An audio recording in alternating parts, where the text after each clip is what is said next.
Dear students, ये देखें आपके पास नेस्टेड लूप का एक और प्रॉब्लम है। इसकी टाइम कम्प्लेक्सिटी कैलकुलेट करनी है। For I equals to 0 I is less than N I plus plus. Inner loop है for J equals to 0 J is less than I J plus plus. और inner most statement है A equals to A plus B. तो हमने ये देखना है कि ये आई और जे का जो लूप है ये कितनी बार एग्जीक्यूट हो रहा है। आई की एक वैल्यू के लिए ये जे कितनी बार एग्जीक्यूट हो रहा है। तो वही तरीका है। हम देखें बिल्कुल स्टार्ट में क्या करते हैं, हम अपनी तरफ से कुछ सपोजिशन करते हैं। हम सपोज करते हैं कि जी लेट हमारे पास n जो है ये क्या है, ये 3 के इक्वल है, n इक्वल्स टू 3। तो देखें आई की एक वैल्यू के लिए जे कितनी बार एग्जीक्यूट हो रहा है। तो हम क्या करते हैं, हम यहाँ पे एक साइड पर आई लिख देते हैं और एक साइड पर जे लिख देते हैं और इधर नंबर ऑफ एग्जीक्यूशंस बताते हैं कि जी कितनी बार एग्जीक्यूट हुआ है, जे कितनी बार एग्जीक्यूट होगा। तो आप इस कोड को देखें, जब आई की वैल्यू 0 है, 0 इज़ लेस देन 3, तो ये कंडीशन ट्रू हो गया।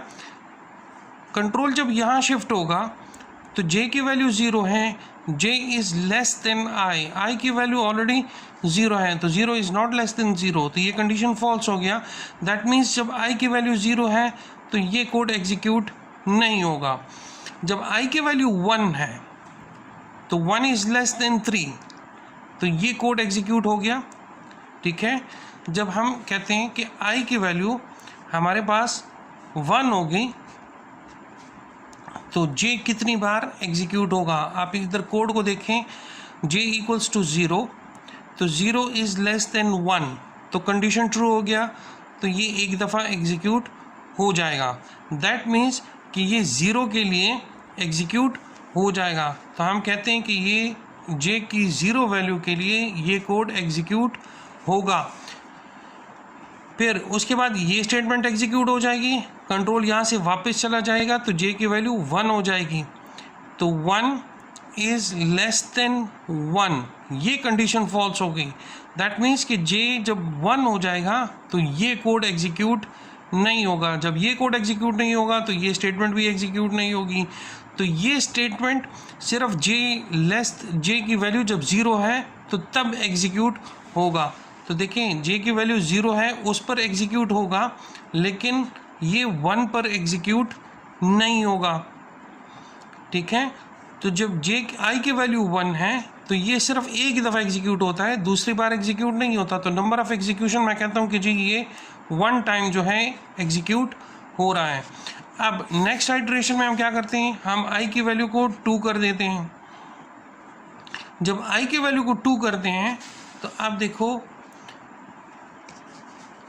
ये जो स्टेटमेंट है ये 0 के लिए भी एग्जीक्यूट होगा, 1 के लिए भी एग्जीक्यूट होगा, लेकिन 2 पर ये फॉल्स हो जाएगा, 2 पर ये एग्जीक्यूट नहीं होगा। तो ये सिर्फ 0 और 1 पर एग्जीक्यूट होगा, 2 पर एग्जीक्यूट नहीं होगा। तो मैं कहता हूँ कि जी ये 0 पर एग्जीक्यूट होगा, 1 पर भी एग्जीक्यूट होगा, लेकिन 2 पर ये फॉल्स हो जाएगा, ये एग्जीक्यूशन इसकी नहीं होगी। तो टोटल एग्जीक्यूशन इसकी कितनी हो गई है, वो हो गई है 2 टाइम्स।